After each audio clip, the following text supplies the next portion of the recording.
ये कहानी है राहुल की, जो कुछ साल पहले नौकरी करने के लिए अपने माता पिता से दूर शहर आ गया था।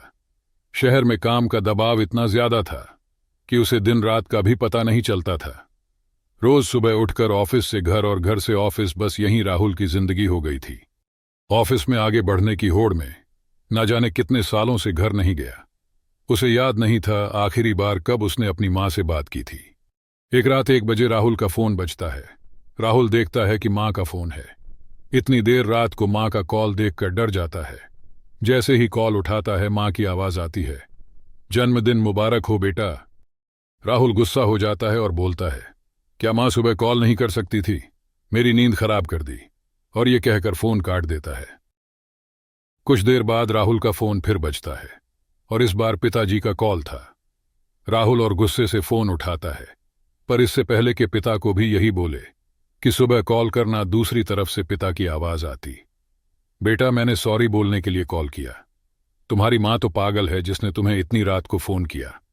दरअसल ये 25 साल पहले ही पागल हो गई थी, जब डॉक्टर ने इसे ऑपरेशन के लिए कहा था और इसने मना कर दिया था। तुम्हारी मां मरने के लिए तैयार हो गई थी पर ऑपरेशन नहीं करवाया था। रात को 1 बजे तुम्हारा जन्म हुआ। शाम 6 बजे से रात 1 बजे तक वो प्रसव पीड़ा से परेशान थी, लेकिन तुम्हारा जन्म होते ही वो सारी पीड़ा भूल गई। उसकी खुशी का ठिकाना नहीं रहा। तुम्हारे जन्म से पहले डॉक्टर ने दस्तखत करवाए थे कि अगर कुछ हो जाए तो हम जिम्मेदार नहीं होंगे। मुझे कई बार रात को 1 बजे उठाकर कहती है, इस समय हमारे बेटे का जन्म हुआ था और तुम्हें साल में 1 दिन कॉल किया तो तुम्हारी नींद खराब हो गई। इतना कह के पिता ने कॉल काट दिया।